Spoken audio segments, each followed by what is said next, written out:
বলবো আমাদের দেশের টেনিসটা এখনো অনেক নিচে। আমাদের প্রবলেমটা আমরা স্পন্সর পাই না। একদিন টেনিস ছাড়া আপনি থাকতে পারবেন না, টেনিস আপনাকে ডাকবেই। অ্যাজ এ প্লেয়ার আমি বলতে চাই আমাদের যে ফ্যাসিলিটিসটা দেওয়া হচ্ছে এটা আরও ভালো হওয়া উচিত। অ্যাজ এ কোচ এবং প্লেয়ার হিসাবে আমি বলবো আমাদের দেশের টেনিসটা এখনও অনেক নিচে। আমরা চাইলে এটাকে আরও উপরে নিয়ে যেতে পারি। সেজন্য আমাদের নিজেদেরকে আহ, সময় দিতে হবে, প্যারেন্টসদেরকে সময় দিতে হবে, যেন স্টুডেন্ট আসে এখানে আমাদের ফেডারেশনে, তারা যেন টেনিসটাকে চিনে। চেনার জন্য আমাদের প্রচার করতে হবে অনেক, যে বাংলাদেশে এখনও টেনিস আছে। কারণ আপনারা অন্য অন্য ইভেন্টের সাথে যদি কম্পেয়ার করেন তাহলে দেখবেন বাংলাদেশের টেনিসটা কিন্তু অনেক নিচে এখনও। আপনি একটু আগেই বললেন যে ক্রিকেট, ফুটবল এগুলি, কিন্তু সমস্যা হলো, আমাদের সমস্যা, মেজর সমস্যা হচ্ছে যে আমাদের প্রবলেমটা আমরা স্পন্সর পাই না। সব স্পন্সর দেখেন ক্রিকেট, ফুটবল, হকি, আরও যেগুলি স্পোর্টস আছে সেগুলিতে আমরা কিন্তু খুবই কম স্পন্সর পাই টেনিসটাকে, টুর্নামেন্টটাকে অর্গানাইজ করার জন্য। তো আমি সবাইকে বলবো যে যেগুলি কোম্পানি যেগুলি আছে যেখানে, তারা যদি আমাদের টেনিসটাকে একটু হেল্প করে, হেল্প বলতে যদি মাঝে মাঝে স্পন্সর করে টুর্নামেন্টটা খেলতে, সবার জন্য ভালো হবে। মানুষ টেনিসটাকে চিনবে। কারণ দেখেন আমাদের টেনিস একটা র্যাকেট, একটা বল, আপনার একটা র্যাকেট যদি কিনতে যান, আপনার একটা র্যাকেট 30,000 35,000। খেয়াল করেন যে এখানে কিন্তু সবাই অত ভালো ইয়ের থেকে আসে না, মিডিয়াম ফ্যামিলি। তো ওদের একটা র্যাকেট কিনতে গেলে যদি আপনার সার্ভাইভ করতে হয়, যে টেনিসটাকে মনে করতেছে খুবই এক্সপেন্সিভ, তাহলে প্লেয়ার আসবে না। এই জন্য আমাদের দরকার যে স্পন্সর যদি থাকে, কোনো প্লেয়ারকে যদি স্পন্সর করে জুনিয়র থেকে কোনো কোম্পানি, তাহলে এটা আমি মনে করি যে ভালো। আমি এটা বলবো যে আজকে ফাইনাল হিসেবে আমাদের দরকার ছিল লাইন জার্স দেওয়া, একটা হলেও বল বয় দেওয়া। কারণ আমরা দেখছেন যে আমরা কিন্তু বল নিজেরা টুকায় টুকায় খেলছি, আর আম্পায়ার ছিল একজন। এখানে লাইন আম্পায়ার দিলে ভালো হতো, এই জিনিসটা ইমপ্রুভ করা দরকার। কারণ অ্যাটলিস্ট সেমিফাইনাল, ফাইনাল এগুলিতে লাইন আম্পায়ারটা থাকা খুবই জরুরি আমি মনে করি।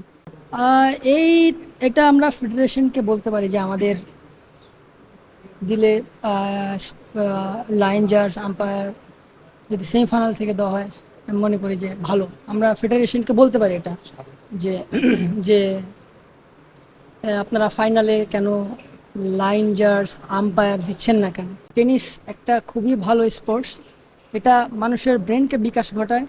মানুষ এখন দেখেন খেলার জায়গা, ঢাকা শহরে কিন্তু খেলার জায়গা নেই। আমাদের ফেডারেশনে কিন্তু 8টা টেনিস কোর্ট, আমাদের কিন্তু ইনাফ স্পেস আছে খেলার জন্য। কিন্তু আমাদের প্লেয়ার এখন আগের তুলনায় এখন খুবই কম। আগে যেরকম আমরা দেখছি, আমরা খেলছি এখানে, আমি কিন্তু এখানকারই প্লেয়ার, এখান থেকে বের হয়েছি, বাংলাদেশ টেনিস ফেডারেশনেরই একজন প্লেয়ার, এখান থেকে বের হয়েছি। তো আগের তুলনায় আমি এখন দেখতেছি যে প্লেয়ার অনেক কম। তো আমরা বলবো, প্যারেন্টসদেরকে বলবো যে আপনারা আমাদের টেনিসটাকে রিপ্রেজেন্ট করার জন্য, দেশকে রিপ্রেজেন্ট করার জন্য আপনার বাচ্চাদেরকে আনুন। এটা খুবই ভালো একটি স্পোর্টস। শরীর স্বাস্থ্য, মন মানসিকতা সব ভালো থাকে এখানে আসলে। আমি মনে করি যে কেউ অ্যাটলিস্ট যেটা বলে যে আমরা বাচ্চাদের ঠিকমতো কি বলে যে পরিচর্যা করতে পারছি না। অনেকে দেখেন যে খেলাধুলার কারণে কিন্তু নেশা এদিকে চলে যাচ্ছে। তাই মনে করি যে নিয়ে আসলে ভালো। আচ্ছা, আপনি বললেন যে আগের তুলনায় এখন প্লেয়ার অনেক কমে যাচ্ছে বা হ্যাঁ, এই কমে যাওয়ার কারণগুলো কি কমে আসলে? যাওয়ার কারণটা হচ্ছে ইনাফ প্লেয়ার আসছে না, তারা জানে না এখনো যে টেনিসটা কি। এখন আবার আরেকটা জিনিস বলি, যে আগে আপনার ওয়েবসাইটগুলোতে দেখা যেত না, এখন আপনার এই টিভিতে ওয়েবসাইটে দেখা যাচ্ছে। আশা করি ফিউচারে ওনারা বুঝবে, জানবে যে টেনিসটা কি। আশা করি ভালো হবে। টুর্নামেন্টটা যারা অর্গানাইজ করেছেন তাদেরকে অসংখ্য ধন্যবাদ, যে আমাদের বাংলাদেশ টেনিস ফেডারেশনে তারা একটা টুর্নামেন্ট আয়োজন করেছে। টুর্নামেন্টের নাম হলো গিয়ে জাগো জুলাই। যেরকম প্রত্যাশা ছিল এভাবেই খেলতে পারছি আশা করি। খুবই ভালো লাগছে, আর ভাষায় প্রকাশ করতে পারছি না। আর আমি নাটোরের ছেলে, আমি নাটোর টেনিস ক্লাব থেকে খেলতেছি এবার। আপনার এই জয়টা কি যারা জুলাইয়ে শহীদ হয়েছেন, আহত হয়েছেন, তাদের জন্য উৎসর্গ করতে চান? অবশ্যই আল্লাহ তাহাদের বেহেশত নসিব করুক।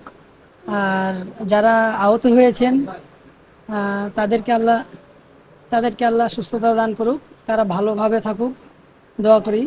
এটাই কি কোনো টুর্নামেন্টে প্রথম চ্যাম্পিয়নশিপ অর্জন? আমি ডাবলসে চ্যাম্পিয়ন হয়েছি 4 বার, আর সিঙ্গেলসে রানার্স আপ হয়েছি। এবারই প্রথম যে আমি মেন্সে চ্যাম্পিয়ন হয়েছি। জুনিয়রে আমি অনেক চ্যাম্পিয়ন হয়েছি, জুনিয়র আন্ডার 18, 16, 14। সুবিধা অসুবিধার কথা বলতে গেলে অনেক কিছুই, কারণ সুবিধা এটাই যে আমাদের এখানে এখনও টুর্নামেন্ট হচ্ছে, আগের চাইতে এখন ভালো হচ্ছে। আগে যেরকম আপনার মাসে 6 মাস পর, 3 মাস পর, 2 মাস পর টুর্নামেন্ট হতো, এখন প্রতি মাসে হচ্ছে টুর্নামেন্ট, প্রতি উইকেই হচ্ছে আর কি, প্রতি মাসে।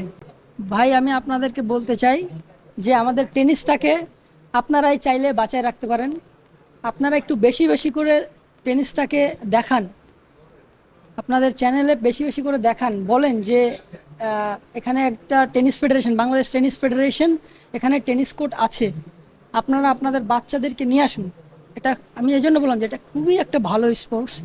আপনার মন মানসিকতা সব কিছু ভালো থাকে এটা খেললে। এটা একটা কি বলবো, যেটা যখন আপনি শিখবেন এটা আপনার ব্লাডে মিশে যাবে। এটা আপনি একদিন টেনিস ছাড়া থাকতে পারবেন না, একদিন টেনিস ছাড়া আপনি থাকতে পারবেন না, টেনিস আপনাকে ডাকবেই।